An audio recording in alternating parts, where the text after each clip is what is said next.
Bienvenidos al curso de Lenguaje y Comunicación. La asignatura de Lenguaje y Comunicación es fundamental en la formación integral en la educación superior, permite ponerse en contacto con los demás en forma libre y espontánea, fluyendo la palabra en sus múltiples manifestaciones, permitiendo expresar sentimientos, emociones, deseos y satisfacciones para entender al mundo que nos rodea. Comencemos. Índice semana 1. 1. Información de la unidad. 2. Información de los subtemas. 2.1 La lengua y el habla. 2.2 Funciones del lenguaje. 1. Información de la unidad.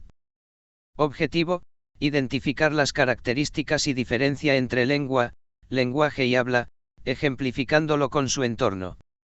Tema: lenguaje. Unidad: comunicación y pensamiento crítico. 2. Información de los subtemas. La lengua y el habla. Es muy común escuchar que cuidamos el lenguaje, pero nos hemos preguntado a qué se refieren con lenguaje. ¿Qué similitud tiene con términos como lengua y habla? ¿Es lo mismo? Pues vamos a aclarar primero a de qué estamos hablando. Debe entenderse el lenguaje como aquella capacidad que nos permite comunicarnos con otros individuos, a través de signos, sean estos orales o escritos. Teniendo claro este principio, deberemos entender entonces que el lenguaje puede manifestarse de diferentes formas, como por ejemplo los idiomas, español, inglés, francés. El lenguaje comunica, de una u otra manera, un mensaje. Surge aquí un nuevo concepto: comunicación. No vamos a profundizar mucho en él, pero sí debemos tener presente que la comunicación como tal, es el acto de intercambio de ideas entre dos o más individuos.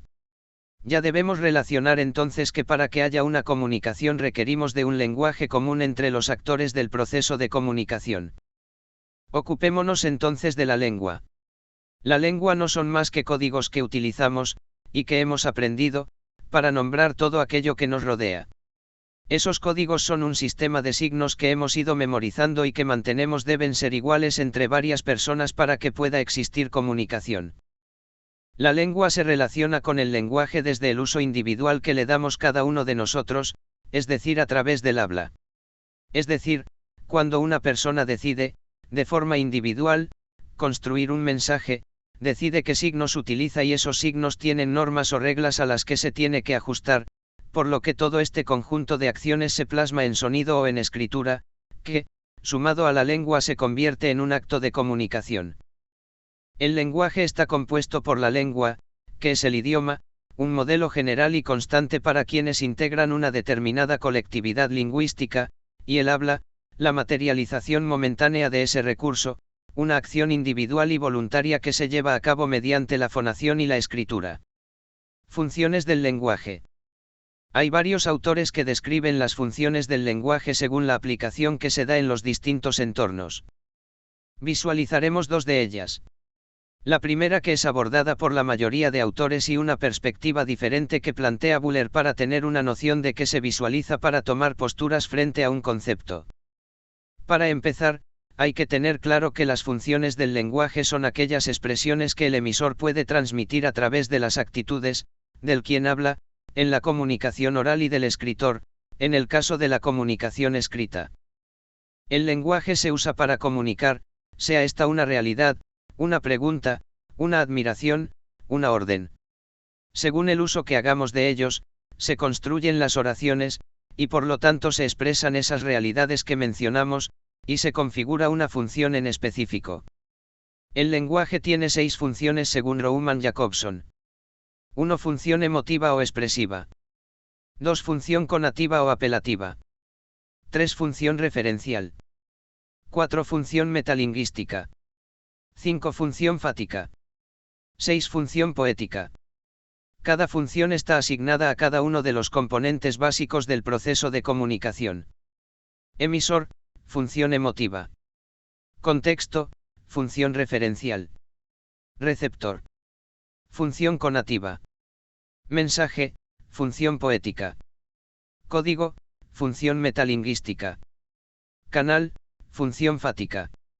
1. Función emotiva o expresiva. El mensaje que emite el emisor hace referencia a lo que siente, predominando el mismo sobre todos los demás factores que forman parte del proceso de comunicación. Desde las estructuras lingüísticas, esta función utiliza interjecciones y las oraciones exclamativas. Ejemplos. ¡Ay! ¡Qué dolor de cabeza! ¡Qué pena que siento! ¡Qué rica la comida! 2. Función conativa o apelativa. El receptor predomina sobre los demás factores del proceso de comunicación. Está centrada en la segunda persona, tú, de quien se espera la realización de un acto o una respuesta. Lingüísticamente utiliza los vocativos y las oraciones imperativas e interrogativas. Ejemplos. Daniel, haga el favor de pasarme ese lápiz. ¿Viniste a clases ayer? Andrés, cierra la puerta, por favor. 3. Función referencial. El acto de comunicación está centrado en el contexto, tema o asunto del que se está haciendo referencia. Se utilizan oraciones declarativas o enunciativas, pudiendo ser afirmativas o negativas. Ejemplos. La temperatura ambiente es de 32 grados centígrados. No hace frío. Las clases se suspenden por el feriado. 4. Función metalingüística. Está centrada en el código de la lengua. Por eso el código es el factor predominante. Ejemplos. Juan no conoce muchas palabras y le pregunta a su papá, ¿qué significa recular? Ana se encuentra con una amiga y le dice, Miriam, ¿a qué operación te refieres? 5. Función fática. Consiste en iniciar, interrumpir, continuar o finalizar la comunicación. Para ello se utilizan los saludos, buenos días, hola, ¿cómo estáis? ¿Qué hubo? Etc., despedidas, adiós, hasta luego, nos vemos, que lo pases bien, etc., y o expresiones utilizadas para interrumpir una conversación y o luego continuarla, perdón, espere un momentito, como le decía, hablábamos de, etc. 6. Función poética. Se utiliza, preferentemente, en la literatura. El acto de comunicación está centrado en el mensaje mismo, en la forma como éste se transmite. Los recursos expresivos que se utilizan son la rima, la aliteración, etc. Ejemplos. Cada quien con cada cual. El casado casa quiere. Funciones del lenguaje según Karl Buller. El lingüista Karl Buller postuló que solo existían 3 funciones, tomando en consideración que solo intervienen 3 elementos, el hablante, el oyente y el asunto o cosa pensada. Estos elementos se dinamizan a través de una pirámide, puedes pausar el vídeo para analizar la gráfica. La función sintomática o expresiva, está dada por las emociones que se expresan, es un factor de la comunicación del emisor, cuyos sentimientos refiere o expresa. La función señalativa o apelativa, cuando influye sobre el receptor del mensaje denotando órdenes, mandatos, sugerencias o preguntas. Utiliza señales. La función simbólica o representativa se centra en los actores reales o no, de quienes se cuenta o informa de manera objetiva. Al ser la función que genera información completa de quienes intervienen en el proceso, se convierte en la función más importante. El uso de símbolos la convierte en una función específica del ser humano. Funciones del lenguaje según Michael Halliday. En su gramática, ellos aseguran que la relación del lenguaje y su funcionalidad. Para ello lo divide en macrofunciones y microfunciones. Dentro de las macrofunciones señala. Función interpersonal. Es una dimensión social que permite establecer relaciones sociales. Es interactiva y sirve para expresar los distintos roles sociales incluyéndolos en la comunicación. Función ideativa. Representa la relación entre el hablante y la realidad de su entorno, incluyendo al propio hablante como parte suya. Se da por el contexto lingüística con su significado literal. Funciones del lenguaje según Austin y Searle. Función textual. Es como se instrumentalizan las dos anteriores, es decir, tono, pausas, acentuaciones, etc. Dentro de las microfunciones se puede señalar. Función instrumental, acción que permite el cumplimiento de una necesidad material. Función reguladora, cuando se utiliza el lenguaje para regular la conducta de los demás. Se relaciona con el hazlo como yo te digo. Esta función da pie al lenguaje de las normas e instrucciones. Función interaccional, es la relación del uso del lenguaje entre quien lo general, yo, y él o los receptores, los demás. Ese es el rol que cumple dentro de una interacción social. Por ejemplo, cómo se relaciona con su grupo de amigos, con sus vecinos. Función personal, trata sobre la conciencia de que el lenguaje es parte de su propia individualidad. Es una reflexión sobre la importancia de cómo personalmente visualizamos e interpretamos lo que nos rodea. Función heurística, el lenguaje como un medio de aprendizaje utilizando preguntas y respuestas, etc. Función imaginativa, es la creación de lo que se quiere decir, del entorno con elementos que pueden aportar a esa imaginación, como experiencias propias o ajenas. Función informativa, es el uso del lenguaje para generar y trasladar una nueva información nueva. Función matemática, es aquella que se utiliza en pro del desarrollo de la ciencia o del mismo aprendizaje. Función pragmática, cuando utilizamos el lenguaje como acción, convirtiéndose al lenguaje en un catalizador del desarrollo de las personas en el campo personal y social. Austin y Searle contemplan dos elementos condicionantes dentro del proceso de comunicación, el contexto y la situación. Por este motivo ellos no lo definen como funciones, sino como actos o actividades. Acto locutivo. Es aquella acción que realizamos cuando decimos algo. Intervienen en él otras acciones que se reflejan según el proceso de comunicación. Acto ilocutivo. Es la reacción que genera lo que se dijo. Puede ser otra expresión o una acción. Acto perlocutivo. Es la intención generada al intentar provocar un efecto con lo que se dice. Índice semana 2. 1. Información de la unidad. 2. Información de los subtemas. 2.1. Importancia de la comunicación. 2.2. Relación de la comunicación con la sociedad, la cultura, la educación y los medios. 2.3. Estilos, vicios y barreras de la comunicación. 1. Información de la unidad. Objetivo, reconocer la importancia de la comunicación en todas las dimensiones sociales y los elementos que intervienen en ella. Tema, importancia, barreras, estilos, tipos de la comunicación. Unidad, comunicación y pensamiento crítico. 2. Información de los subtemas. Importancia de la comunicación. Hay que entender primero que la comunicación es una de las condiciones humanas que lo caracteriza como tal, esto dado por el intercambio de ideas o de información entre dos o más sujetos que intervienen en un proceso determinado.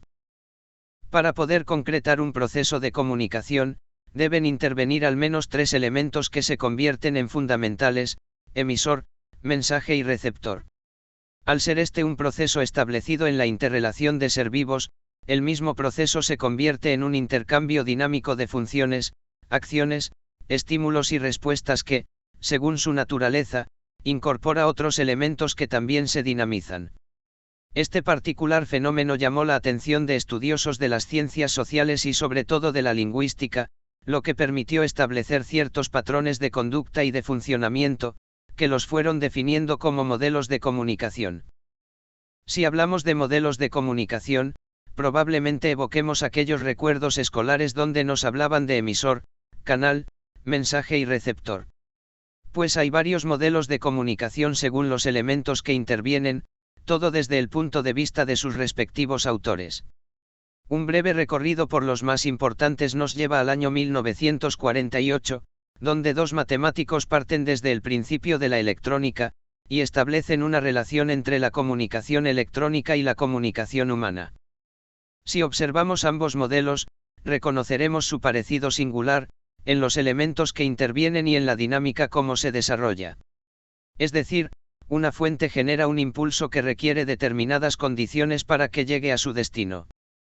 Este planteamiento fue observado por otros estudiosos, quienes fueron incorporando otros elementos y otras dinámicas según lo iban observando en los procesos de comunicación. De allí que para 1954, varios autores incorporan la circularidad dentro del modelo en los procesos de comunicación, así como nuevos elementos como la codificación, la decodificación, el ruido y la retroalimentación. Esta última, es la base fundamental para que este proceso tome ese sentido circular. Modelo circular de comunicación. En 1970, Barnlund diversificó el modelo de comunicación circular e incorporó un factor que incide de manera directa en varios elementos de los procesos de comunicación, y este factor es el ruido.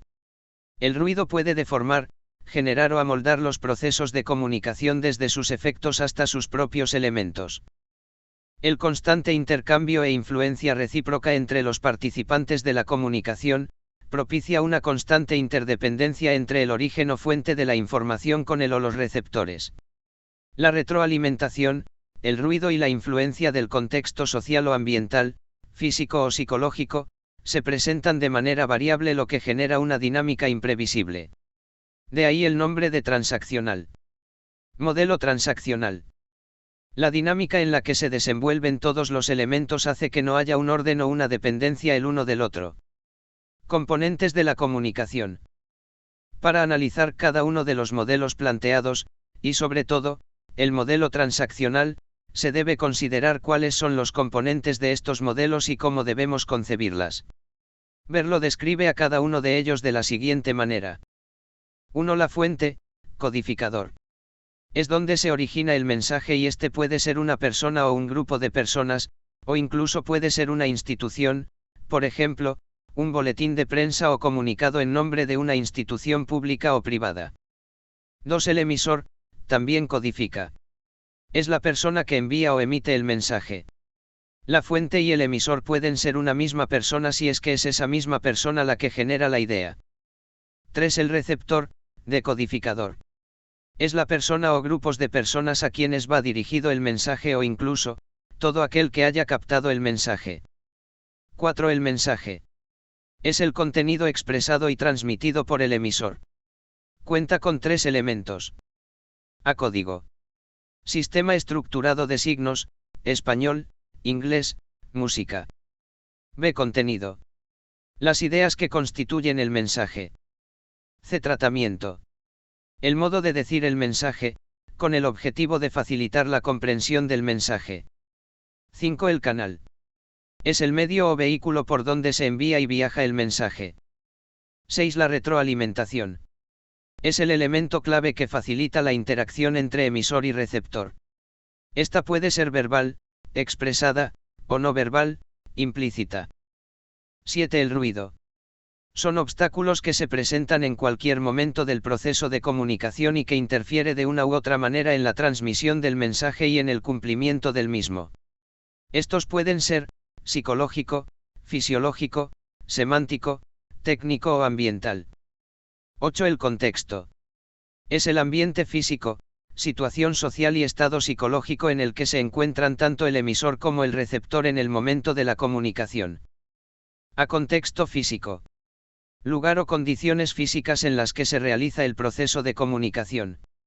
Por ejemplo, un aula de clases ordenada, un día lluvioso. B. Contexto social. Se refiere a las distintas áreas o campos de actividades de una sociedad. Por ejemplo, el contexto laboral, religioso, político, etc. Las formas de comunicarnos varían según el contexto social en el que nos situemos. C. Contexto psicológico. Se genera por el carácter, comportamiento y actitudes tanto del emisor como del receptor. Por ejemplo, durante una situación tensa en el trabajo, o la algarabía de un cumpleaños. Clasificación de la comunicación. La comunicación puede ser abordada desde distintos ángulos, de allí que varios autores han considerado diferentes puntos de vista para su clasificación. Sin embargo, la mayoría de autores coinciden en la siguiente clasificación. Según la relación emisor y receptor. Dado por el número de participantes que intervienen en el proceso comunicativo. Intrapersonal. Consigo mismo. Interpersonal. Entre dos personas. Grupal. Con un grupo pequeño de personas. Pública. Una persona ante un grupo de personas. Masiva. Una persona o un grupo de personas hacia un número indeterminado de personas a través de diversos medios. Según el medio que se utiliza. Dado por las herramientas utilizadas en la transmisión del mensaje. Verbal. Oral o escrita. No verbal. Visual, auditiva, kinésica, artefactual, electrónica. Los recursos que permite la tecnología para establecer comunicación. Según el mensaje. Dado por el contenido del mensaje. Pública. Tema que es factible para hacerse conocimiento a uno o varios individuos. Privada. Tema que es restringido y solo puede entenderse por una o un grupo de personas relacionadas entre sí.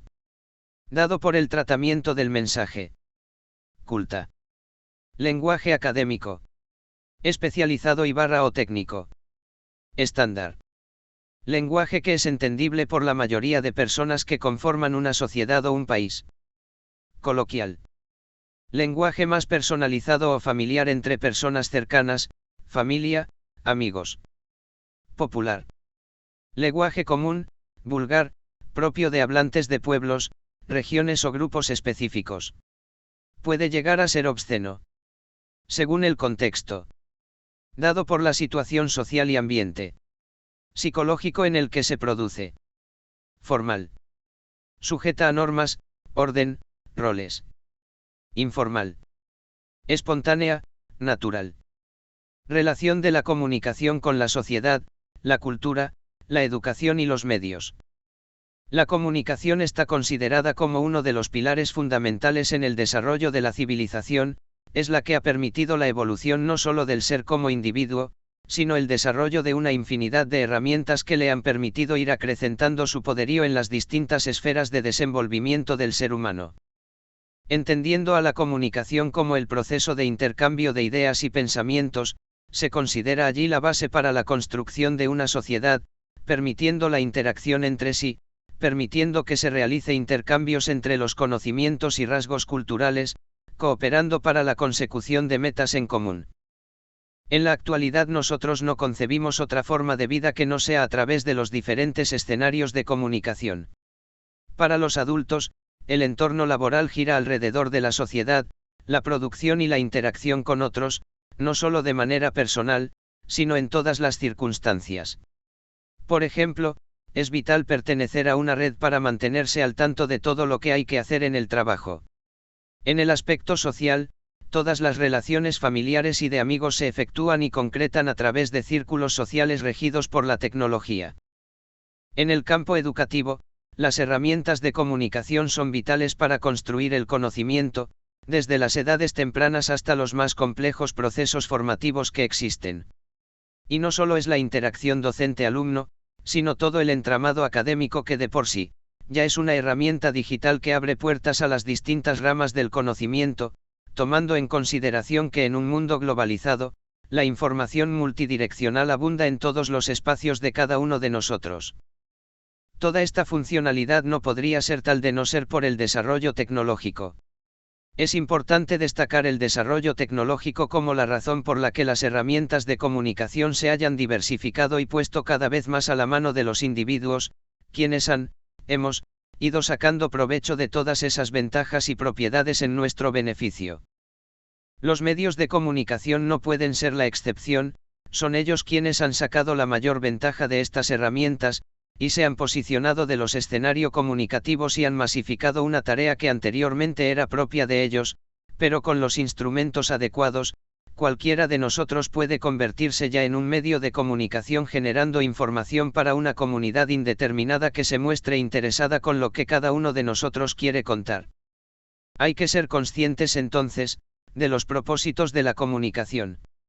No olvidar que la comunicación tiene como fines informar, entretener, persuadir y actuar. Propósito comunicativo. Función del lenguaje. Informar. Función representativa. Entretener. Función expresiva. Persuadir.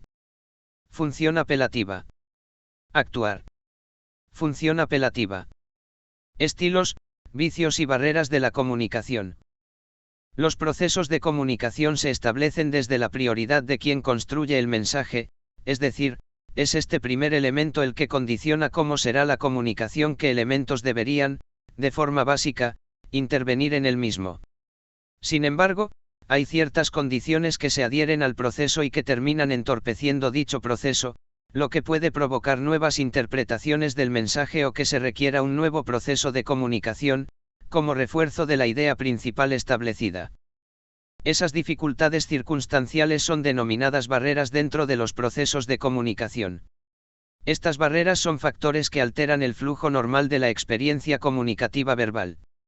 Estas barreras se constituyen a través de vicios que a un normal desenvolvimiento de la comunicación. Haciendo de lado el significado literal de la retórica, del griego retor, retador, o sea, el alternante comunicacional, se puede considerar que los vicios del lenguaje son el sentido opuesto de la retórica, es decir, si con la retórica embellecemos el lenguaje, con los vicios desaliñamos el sentido estético en el mensaje. Se pueden considerar 9 vicios del lenguaje identificados por su frecuente uso. No son los únicos, pero sí son los que se pueden observar con mayor frecuencia. Por su naturaleza, los vicios del lenguaje se dividen en 3 grupos. 1. Vicios pragmáticos.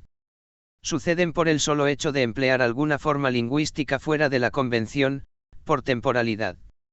La forma gramatical puede ser correcta y el significado preciso, quedando la estructura sintáctico y semántica cubiertos, pero por la utilización de formas antiguas o inventadas.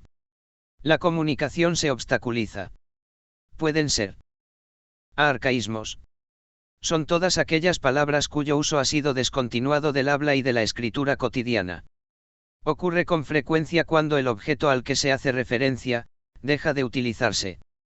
Por ejemplo, en nuestro país, la segunda persona del plural en la forma vosotros es arcaica, vosotros, vuestro, tendréis, decíais, etc., mientras en otras naciones hispanoparlantes no lo es. Otras palabras que han salido del cotidiano uso son tocadiscos, averno, etc. B. Neologismos. Usualmente, las lenguas evolucionan de acuerdo con los avances literarios, científicos y tecnológicos, de tal manera que, así como algunas palabras desaparecen, otras nuevas surgen para referirse a nuevos objetos o para suplir a formas antiguas. Por ejemplo, estoy estresado, que es un término que se refiere al cansancio físico o preocupación. 2. Vicios sintácticos. Estos afectan a la comunicación lingüística, en la medida en que rompe directamente la estructura gramatical. Es decir, aunque sean las palabras correctas, y la expresión adecuada, el posicionamiento de estas complican la temporalidad, espacialidad, armonía y barra o ritmo. Estos pueden ser acatacresis. Cuando se emplea una palabra por otra, que también existe, aunque con significado distinto. Su existencia puede implicar problemas de acentuación diacrítica. Por ejemplo, allá, allá, allá, vaya, vaya, vaya. B. Solecismo. Estas pueden ser de diferente naturaleza. Cuando en una frase o palabra sobran. Por ejemplo, debes de obedecer a tus padres, en vez de debes obedecer a tus padres. Cuando en una letra sobran o falta. Por ejemplo, trajistes, hicistes, pudistes. Cuando se emplea un dativo como acusativo. Por ejemplo, cuando se dice le vi en vez de lo vi o la vi. Cuando, sin justificación, se comprime el lenguaje, por ejemplo, deja veo, o cuando se usan unos verbos por otros, por ejemplo, yo sé venir tarde, cuando debería ser yo suelo venir tarde, del verbo soler. C. Monotonía. Es la carencia de un vocabulario suficiente para abordar una comunicación determinada. También conocidas como muletillas. Queísmo, abuso de la palabra que. Por ejemplo, quiero que revisen la tarea que les puse en el aula que fue colgado ayer para saber qué hicieron. Cosismo, abuso de la palabra cosa. Por ejemplo, la comunicación es una cosa muy importante. Alguismo, abuso de la palabra algo. Por ejemplo, tengo algo que contarte. Tebeísmo, imitación de frases o palabras que se emiten en televisión. De pleonasmo. Es la repetición, sin sentido, de un mismo concepto con palabras sinónimas. Por ejemplo, subir arriba, lapsos de tiempo. Cacofonía. Se refiere a la construcción de frases cuya estructura resulta desagradable a la escucha.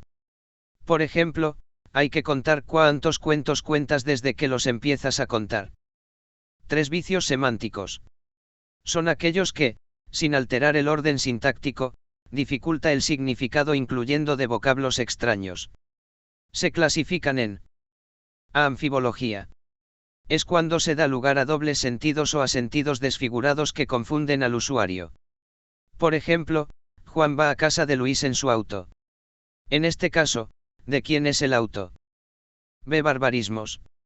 Son todas aquellas palabras que, siendo ajenas a la lengua natural, se incorporan en la realización dialectal de alguna comunidad. Pueden ser por la importación de términos extranjeros. Anglicismos. Uso de voces inglesas. Por ejemplo, restaurant, hello, ok, bye. Galicismo. Uso de voces francesas. Por ejemplo, debut, premier, avalancha. Italianismo. Uso de voces italianas. Por ejemplo, facha, bambino, ciao. También hay barbarismos de expresión, salvajismos. Son las formas degenerativas de los términos habituales. Por ejemplo, juites, benaix, endenantes. Se incluyen aquí las palabras mal acentuadas, examen, financia, imagen. Índice semana 3. 1. Información de la unidad. 2. Información de los subtemas. 2.1 Estilos de pensamiento. 2.2 El pensamiento como cultura popular. 2.3 El pensamiento egocéntrico y sus efectos. 1. Información de la unidad. Objetivo: identificar los estilos de pensamiento acotando la relación de ellos con su entorno social en el que se desempeña. Tema: relación de la comunicación con la sociedad, la cultura, los pensamientos y los medios. Unidad: comunicación y pensamiento crítico. Información de los subtemas. Estilos de pensamiento. El pensamiento es una propiedad del accionar de las personas que establece la forma de abordar las situaciones, según el criterio personal de cada individuo. Es decir, cada uno de nosotros podemos reaccionar o decidir de manera diferente ante una misma situación. Por ejemplo, durante una reunión de trabajo, las observaciones que hace un jefe a sus empleados, pueden ser asumidos de distinta manera por quienes intervienen en ella. Mientras unos toman apuntes para mejorar, otros sentirán desánimo, otros lo tomarán como un desafío, y así se pueden plantear diferentes escenarios según la forma de abordar dicho criterio personal. Las situaciones o contextos inciden de manera directa en la forma de reaccionar. Una situación de presión puede marcar una actitud que no sería igual en un entorno mucho más distendido. Son las decisiones que se toman frente a determinadas situaciones las que definen y caracterizan el estilo de pensamiento que tenemos cada uno de nosotros. Hay varias formas de clasificar los estilos de pensamiento, sin embargo, hay que destacar que cada uno de ellos se presenta de modo dual como contraparte o respuesta contraria a una actitud. De allí que podríamos mencionar los siguientes. Proactivo-reactivo. Las personas con pensamiento proactivo son aquellas que reaccionar de forma rápida por lo general son quienes toman la iniciativa. Mientras que los reactivos son personas que prefieren esperar, primero piensan y reflexionan antes de tomar una decisión. Suelen ser estrategas para asumir una postura. Acercamiento-alejamiento. Las personas con pensamiento de acercamiento son quienes se establecen metas y sus actitudes van en consecución de las mismas. Mientras que las de alejamiento son quienes prefieren alejarse de los problemas y solamente espera un movimiento colectivo para sumarse tratando de reducir todo tipo de riesgo. Referencia interna, referencia externa. Para el primer criterio, quienes piensan como referencia interna utilizan sus propios criterios para evaluarse, establece sus propios estándares de calidad. En la referencia externa, fija la atención en criterios de otras personas para evaluarse, es decir, gusta mucho de la comparación con otros barras para identificar lo que está bien o está mal. Opciones, procedimiento. Quienes cuentan con un pensamiento de opciones prefieren tener y buscar posibilidades antes de afrontar una decisión. Mientras que quienes tienen un pensamiento de procedimiento prefieren realizar paso a paso los planes o procedimientos establecidos para alcanzar el objetivo deseado. General específico. El pensamiento general es para aquellas personas que parten de una visión global del todo para asumir un criterio. Mientras que, en el pensamiento específico, se fija la atención en cada uno de los detalles y en lo que aportaría cada uno de ellos para la toma de una decisión. Mantenimiento, desarrollo, cambio. El pensamiento de mantenimiento es aquel que prefiere la estabilidad y lo establecido, es decir, que todo se mantenga igual. El pensamiento de desarrollo es aquel que prefiere cambios graduales, que haya un punto de partida y que los cambios se vayan insertando de uno en uno. Mientras que el pensamiento de cambio es de aquellos que prefieren los cambios rápidos y radicales. Personas, actividades, información. El pensamiento de personas es de aquellos que se centran en el individuo y en las motivaciones que pueden tener de manera personal. El pensamiento de actividades se centra en las acciones o actividades propiamente dicho, que realiza una persona. Mientras que el pensamiento de información se centra en la información, en los hechos, en las estadísticas, así sean personales. Concepto, estructura, uso. El pensamiento de concepto está centrado en los principios o fundamentos. El pensamiento de estructura se centra en las relaciones de los elementos que componen un todo. Mientras que el pensamiento de uso se centra en la funcionalidad, en las aplicaciones prácticas. Juntos, proximidad, solos. Este grupo está relacionado con el desempeño social. Así, el pensamiento juntos se refiere a las personas que prefieren trabajar en grupos, con otras personas compartiendo responsabilidades. Los de pensamiento de proximidad prefieren apoyarse con otras personas, pero mantienen las responsabilidades de manera independiente. Mientras que el tercer grupo son las personas que prefieren trabajar solos, no necesitan de la ayuda de otros ni requiere compartir responsabilidades con nadie. Pasado, presente, futuro. El pensamiento en pasado son de aquellas personas que se enfocan en los eventos pasados, rescatan las experiencias positivas o negativas para tomar una decisión. El pensamiento en presente son de aquellas personas que se centran en la actualidad, en el hoy, analizan la situación actual para afrontar una decisión. Mientras que las personas con pensamiento en futuro son aquellas que analizan escenarios futuros, en las consecuencias, proyectan eventos que aún no suceden, asumiendo el que mejor se acerque a lo que desean cumplir. Visual, auditivo, kinestésico. El pensamiento visual es para aquellas personas que prefieren las imágenes, los vídeos, las películas, se referencian en ellos para tomar posturas. El pensamiento auditivo es de aquellas personas que prefieren las palabras, los sonidos e incluso la música como principal influencia en los pasos a dar. Mientras que el pensamiento kinestésico se refiere a aquellas personas que se enfocan en los sentimientos, en las reacciones emocionales para tomar una decisión. En las actividades diarias difícilmente nos fijamos en qué estilo de pensamiento utilizamos, son acciones amoldadas por nuestra personalidad y que, hasta cierto punto, no somos conscientes. Cuando hacemos un balance personal de las decisiones que hemos ido tomando, realmente es en ese momento en el que podríamos establecer qué tipo de pensamiento es el que nosotros desarrollamos en nuestra vida cotidiana. Tipos de pensamiento. Recordemos que los pensamientos son procesos mentales que se llevan a cabo de manera voluntaria o involuntaria, a través del cual las personas desarrollan las ideas de todo aquello que lo rodea y de sí mismo. El propio hecho de que sean procesos mentales, ya se vuelve complejo encasillar a una persona en un tipo de pensamiento. Aunque se puede definir un tipo de pensamiento, hay que ser consciente que no son aspectos tácitos, sino hay que acudir a cierta flexibilidad para su interpretación, o más bien, para su identificación en el accionar de las personas. Los tipos de pensamiento son: 1. Pensamiento deductivo. Parte de las afirmaciones que tiene como punto de partida las ideas abstractas y universales para aplicarlas a casos puntuales.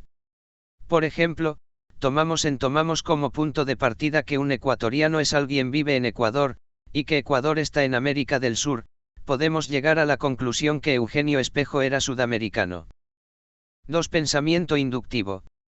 Este tipo de pensamiento no parte de afirmaciones generales, sino que toma como punto de partida los casos particulares y, a partir de allí, propone ideas generales. Por ejemplo, si observamos que una planta en casa que recibe sol y agua se mantiene viva, mientras que otra planta que no recibe agua o no recibe sol va muriendo poco a poco. Llegamos a la conclusión que las plantas requieren de sol y agua para vivir en un proceso mucho más abstracto como es la fotosíntesis. 3. Pensamiento analítico. Crea fragmentos de información a partir de una informacional mucho más amplia y llega a conclusiones viendo el modo en el que interactúan entre sí cada uno de esos fragmentos. Por ejemplo, si observamos un partido de fútbol y analizamos cada una de las jugadas que hizo un equipo, luego llegaremos a la conclusión de que un equipo jugó bien o mal porque hemos hecho un balance de cada una de esas jugadas y qué consecuencia tuvo en el resultado. 4. Pensamiento lateral o creativo. Aquí crean soluciones únicas y originales ante los problemas que hayan surgido, mediante el cuestionamiento de las normas establecidas que aparentemente son la solución a dicho problema. Por ejemplo, una llanta fue diseñada para hacer rodar un carro. Sin embargo, si yo corto la llanta y la decoro con pintura y agrego un macetero, he cambiado el principio para el que fue creada la llanta y le estoy dando otra utilidad. 5. Pensamiento suave. Se considera pensamiento suave con aquellos conceptos que aún no son muy claros o que no tiene límites definidos. Suelen ser metafóricos o hasta cierto punto contradictorios. Por ejemplo, las teorías sobre la vida fuera del planeta Tierra. Hay muchos que hablan y creen poder sustentarlo, sin embargo, nadie ha podido definirlo y concretarlo como tal. 6. Pensamiento duro. Por el contrario del pensamiento suave, aquí se encasillan aquellos conceptos claros, definidos, razonados y sustentables. Es muy preciso en cada uno de los elementos que se utilizan, por ejemplo, el lenguaje. Por ejemplo, las operaciones lógico-matemáticas, donde el solo hecho de confundir un signo o un número, ya cambia todo el resultado de la operación. 7. Pensamiento divergente. Se establece una división entre dos o más aspectos de una idea, y se explora las posibilidades de mantener esta división. Por ejemplo, si alguien utiliza una misma palabra haciendo que cada vez tenga un significado cuando se utiliza una expresión o una palabra y esta te puede llevar a distintos significados o interpretaciones en diferentes contextos. Cuando se refiere a lo natural aplicado a productos de alimentación, orientaciones sexuales poco comunes o tendencias de comportamiento y demás. 8. Pensamiento convergente. El pensamiento convergente se pone de manifiesto cuando hay varios hechos o realidades que se relacionan entre sí a pesar de que al principio parecía que no tenía nada en común. Por ejemplo, se toman varias medidas económicas dentro de un hogar de manera que se priorizan gastos, varias acciones nos llevan a una conclusión, que hay una crisis económica dentro de ese hogar. 9. Pensamiento mágico. Se refiere a los poderes que le otorgamos a elementos que no cuentan con voluntad ni conciencia propias, y menos aún capacidad para actuar siguiendo planes. Por ejemplo, cuando una persona piensa que la lluvia le lava el alma y purifica el espíritu. El pensamiento como cultura popular. Para abordar este tema, primero debemos tener muy claro qué es cultura popular. Esta debe de entenderse como las diversas formas de manifestación cultural que se desarrollan en una sociedad, por ejemplo, la música, el baile, la moda, la literatura, el cine, la radio, la televisión, etc. Para ser parte o disfrutar de esta cultura no se necesita ningún tipo de preparación académica, sino solo de compartir códigos y rasgos que te incorporen a ella. Un elemento que dentro de los últimos años se ha insertado en la cultura popular son las redes digitales y la tecnología audiovisual. La primera de ellas construyendo todo un conglomerado social universal, consiguiendo destruir fronteras geográficas y enlazando grupos sociales indeterminados que comparten un interés común.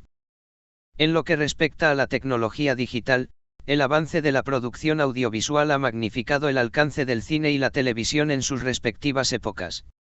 Las conocidas plataformas digitales que brindan series diseñadas para este entorno, se han incorporado como un elemento cultural contemporáneo que vienen marcando una época en este aspecto. Tipos de cultura. De manera general se pueden definir 4 tipos de cultura. 1. Cultura popular tradicional o folclore. Son las tradiciones autóctonas que acompaña a un pueblo. Son aquellas que se transmiten de generación en generación y responden a la tradición ancestral, como creencias, ritos y demás. 2. Cultura masiva popular. Es aquella que corresponde a los medios masivos de comunicación, cuando incorporan expresiones o términos al lenguaje cotidiano de una comunidad. El consumo de dicha información influye de forma conjunta a un sector importante de una población, dando la sensación de homogeneidad entre las personas. 3. Cultura popular 2.0 o cibercultura. Es aquella propia del uso frecuente de redes sociales, Internet, foros y demás plataformas que genera intercambio de prácticas sociales, culturales y políticas. 4. Cultura urbana. Es aquella expresión callejera en las ciudades, donde se incorporan prácticas y escenarios típicos de la urbe y de sus pobladores. Teniendo claro el concepto de cultura popular, ahora debemos relacionarlo con el pensamiento. Así el mundo de las ideas es el que aporta a la construcción de esta cultura, dado que los actos culturales son la suma de muchas acciones que son incorporadas de forma racional a la vida cotidiana de cada individuo. Hemos escuchado muchas veces a las personas mayores hacer una crítica a las modas, a las tendencias actuales e incluso a las formas de relación social contemporáneos, y que no corresponden a los que ellos vivieron dentro de su generación. Esto es parte del desarrollo de esas costumbres que han incorporado otras dinámicas, propias o no, pero que se han insertado en la conducta de la sociedad. Es aquí donde el pensamiento juega un rol preponderante, la reflexión sobre lo que tenemos a nuestro alrededor. Es común en la actualidad conocer las normas de conducta de otras sociedades distantes a la nuestra, y es de donde se asumen acciones que probablemente no están desarrolladas en la nuestra. De ahí que ese salto generacional que mencionan las personas mayores, son vistos con total normalidad y asumidas por la generación actual que ha asumido dichas conductas como normales, buenas y hasta cierto punto correctas. Sin embargo, quedará para un continuo debate si esta adopción de comportamientos ajenos a nuestro entorno, han ido mermando, fortaleciendo o desapareciendo incluso, esa cultura popular tradicional. Cada individuo tiene su punto de vista al respecto. El pensamiento egocéntrico y sus efectos. Cuando hablamos de pensamiento egocéntrico es fácil deducir que nos referimos a las personas que piensan en sí mismo antes que nadie.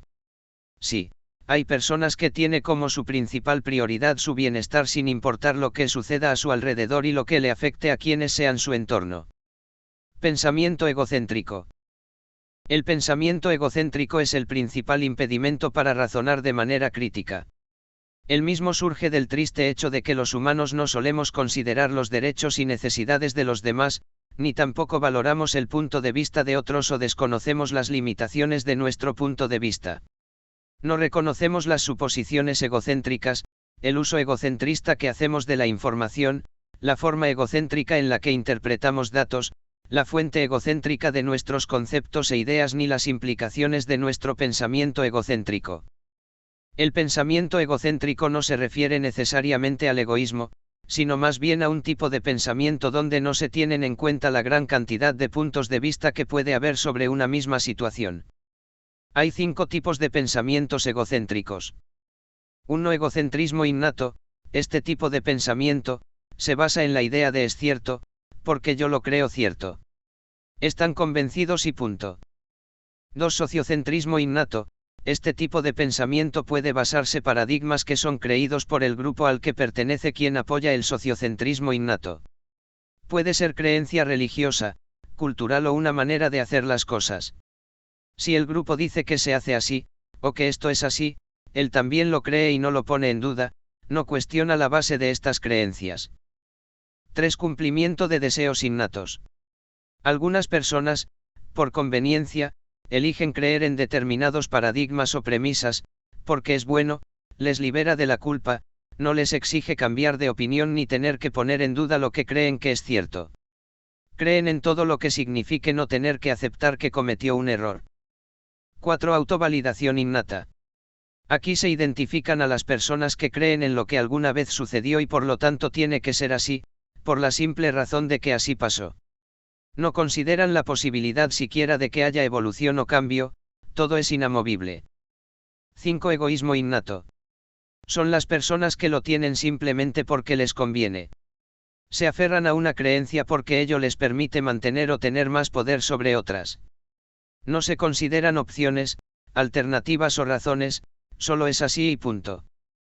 Toda esta variedad de pensamiento egocéntrico nos lleva a decisiones desnaturalizadas, por así decirlo, desde el punto de vista individual, jamás pensando en las afectaciones a las que nos pueden llevar esa abstracción de la realidad social en la que nos desenvolvemos.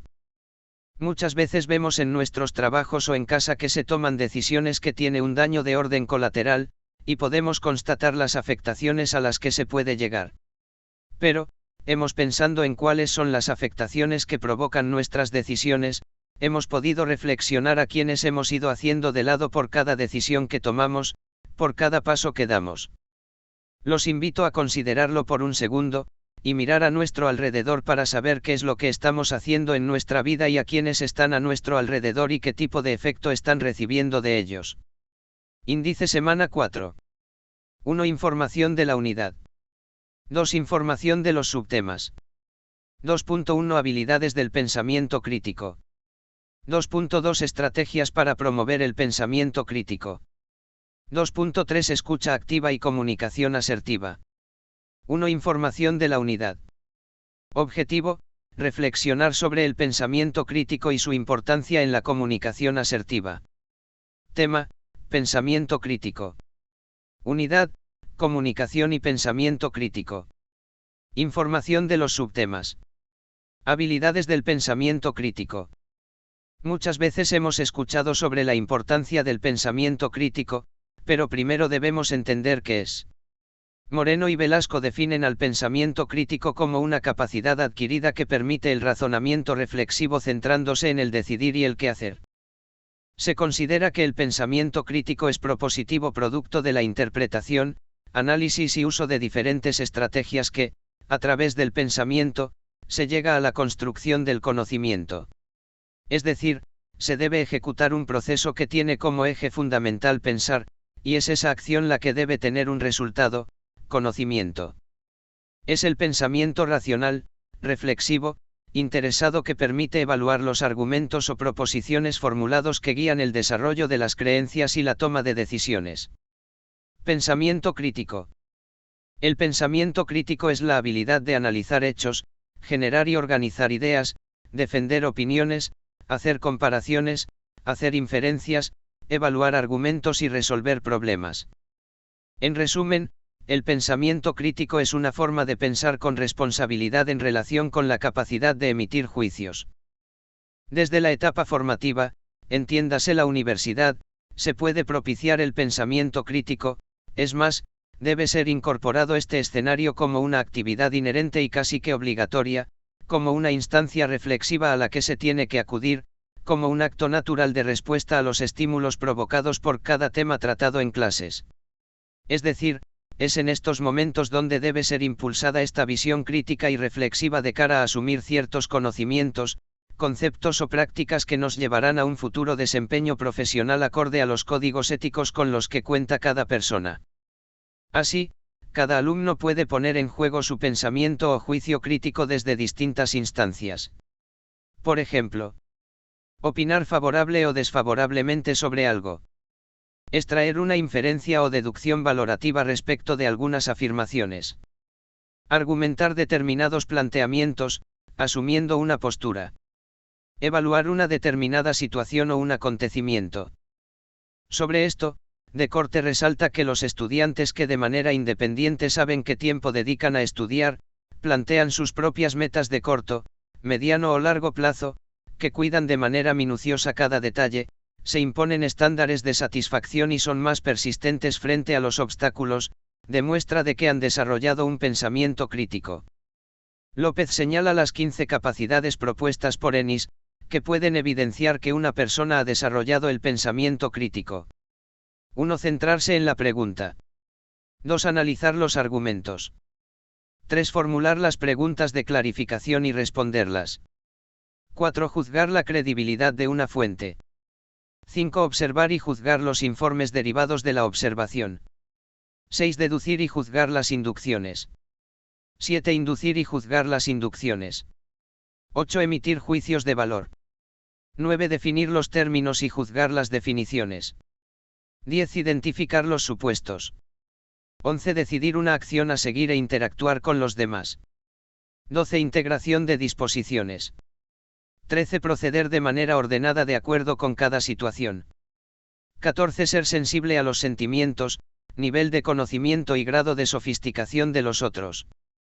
15. Emplear estrategias retóricas apropiadas en la discusión y presentación oral o escrita. Estas capacidades se relacionan de manera directa con las tres dimensiones básicas del pensamiento crítico. Dimensión lógica. Dimensión criterial. Dimensión pragmática. La primera de ellas corresponde al acto de juzgar relacionando el significado de las palabras con los enunciados. La dimensión criterial se refiere al juzgamiento de los enunciados utilizando opiniones. Mientras que la dimensión pragmática hace una relación entre el juicio y la decisión con la finalidad de transformar el entorno. Estrategias para desarrollar el pensamiento crítico.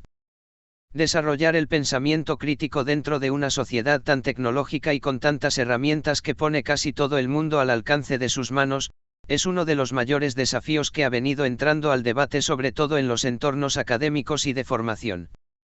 Aunque todos idealicemos esta forma de proceder en nuestra vida, realmente no es fácil. Requiere muchas acciones y la aplicación de algunas estrategias que nos puede dar la posibilidad de alcanzar, en cierta medida, una herramienta más para la toma de decisiones más orientada hacia un pensamiento crítico. La formación del pensamiento crítico supone la presencia de algunas habilidades que se van construyendo en el proceso de desarrollo cognitivo de la persona. Esas habilidades pueden ser básicas, superiores o complejas. Depende del nivel de habilidad que se utilice, el logro de reflexión que se alcance. Si el logro está limitado a conocer de manera elemental o básica, se emplearán las habilidades primarias. Si el logro cognitivo es más profundo y está orientado a explicar e interpretar un tema, se emplearán las habilidades superiores o complejas. Habilidades básicas. Atender, discriminar, percibir, observar, reconocer, representar, comprender, en primera instancia, codificar, cifrar, retener, comparar, recuperar, recordar, asociar, generalizar, analizar, abstraer, sintetizar, ordenar, secuenciar, identificar, describir. Habilidades superiores. Clasificar, categorizar, inducir, seriar, deducir, transferir, explicar, comprender, de manera causal, predecir, estimar, simbolizar, resolver problemas, demostrar, decidir, interpretar, argumentar, valorar, evaluar, juzgar, determinar, criticar, relatar, narrar. Hay autores que han seleccionado diferentes estrategias para propiciar el pensamiento crítico.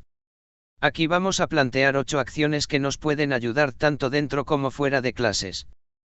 1. Reservar tiempo y espacio. El objetivo principal es pensar. Para ellos es necesario tener un momento y lugar ideal para despojarse de todas las preocupaciones y actividades que se realiza día a día, y reflexionar. Hay que crear ese hábito dedicado a esta actividad de manera consciente. 2. Promover el conocimiento y la curiosidad. Hay que buscar los estímulos necesarios en las cosas nuevas. En conocer, experimentar y hasta cierto punto descubrir ideas o hechos que no conocíamos antes. Esto motivará a seguir haciendo búsquedas de nuevos temas y se consolida una puerta de entrada para continuos aprendizajes y conocimientos. 3. Dudar. Este quizás sea uno de los puntos neurálgicos del pensamiento crítico. Toda información que recibimos debe ser puesta en tela de duda, no como desconfianza, sino para consolidar la información con todos los detalles que se requiera para tener pleno convencimiento de lo que se recibe. De esta manera sabremos perfectamente la diferencia entre creer por lo que ves a creer con fundamentos. 4. Preguntar. Requisito primordial es preguntar qué te parece, cómo lo sabes, por qué. Aunque no parezca, estas preguntas son tan genéricas que puede abrir un abanico de posibilidades a información valiosa que se nos puede escapar si es que no realizamos estas preguntas básicas que nacen de una simple y sencilla curiosidad. 5. Justificar, argumentar, analizar. Va de la mano con el criterio anterior. Con las preguntas se deben buscar las razones, argumentos, confrontar ideas. Este ejercicio puede ser llevado a cabo entre 2 o más personas. Plantear un tema central y que cada uno ponga su punto de vista de manifiesto de manera argumentada y luego analizar cada una de las posturas, puede ser un ejercicio enriquecedor y promovería aquel pensamiento crítico.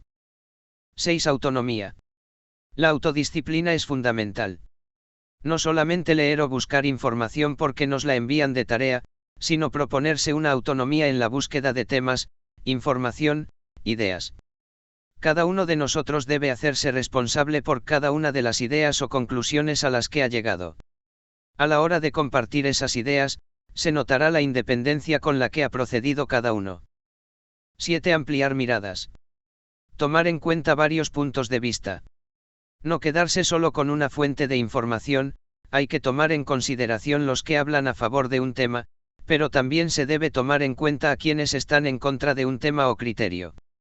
De esa manera se puede reflexionar de manera más sustentada, seleccionando los puntos de vista positivos y negativos del tema central. 8. Profundizar. Es importante que la información que se recoge de cada tema no se quede en los criterios generales. Hay que tratar de llegar al fondo de los temas, lo que nos llevaría a hacer una reflexión con un grado de profundidad más elevado. Impulsar un pensamiento crítico no es fácil, requiere mucha disciplina y sobre todo un cambio en la forma de pensar, en no ser conformista con lo que se sabe o con lo que te han dicho. Es necesario cuestionar, preguntar, exigir más razones que nos aporten a una argumentación propia para el completo convencimiento de una postura o forma de ver o abordar un tema o concepto, incluso una actitud. Escucha activa y comunicación asertiva. Escuchar es una de las actividades más comunes que hasta su propia práctica se ha tergiversado. Es muy fácil percibir una idea, sin embargo, comprender y rescatar la intencionalidad que realmente se quiere transmitir es una tarea que poco a poco ha ido perdiendo campo. La escucha activa se refiere a escuchar de manera activa y con conciencia plena dentro del proceso de comunicación. Por tanto, la escucha activa no es oír a la otra persona, sino muy concentrados en el mensaje que la otra persona intenta transmitir. Un factor que incide de manera directa en la escucha activa es la empatía, porque no solo se trata de escuchar lo que se dice, sino de comprender toda la situación que rodea a la comunicación, gestos, emociones, énfasis.